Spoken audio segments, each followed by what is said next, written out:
সব দুঃখ কষ্ট ভুলিয়ে নতুন করে বাচ্চার স্বপ্ন নিয়ে ব্যস্ত সময় পার করছেন বন্যায় ক্ষতিগ্রস্ত পরিবারগুলো।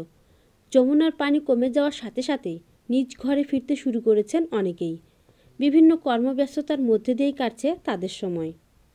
আর ভেসে গেছে খেরেবেলা, গরু ভেসে গেছে, অনেক জিনিস গেছে। পানি নেমে যাওয়ার পরে আবার একটা ঘর তোলা শুরু করছি। এক জায়গা নদীর মধ্যে চলে গেছে, আমরা অল্প এলা জায়গা আছে তার মধ্যে কাজ কাম করেছি, অল্প এলা জায়গার মধ্যে ঘর বাড়ি তুলবেনছি। বালির চর পড়ে অনুপযোগী হয়ে পড়েছেন মাইলের পর মাইল আবাদি জমি, বন্ধ হয়ে গেছে দিনমজুরির কাজ। যে জমিগুলো খাটবো সেই জমিগুলো বালু ভরে গেছে, ওগুলোতে আবাদ করা যাবে না, কাজ নাই, হাট করা বন্ধ, দিন মজুরি খালি সেটা বন্ধ হয়ে গেছে। আমরা এই অনেক দিন আগে থেকে সাপটা ভাঙ্গা দিছি, দিয়ে ঘুঘুমারি 5 নম্বর ওয়ার্ডে বাড়ি করছি।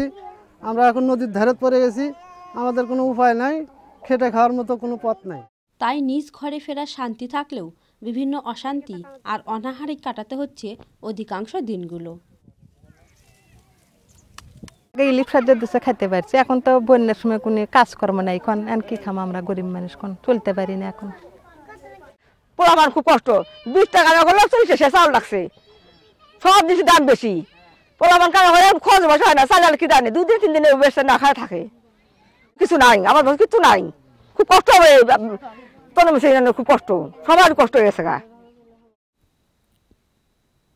ভাঙা গড়া আর দারিদ্রতায় যেন সঙ্গী হয়ে গেছে তাদের জীবনযুদ্ধে।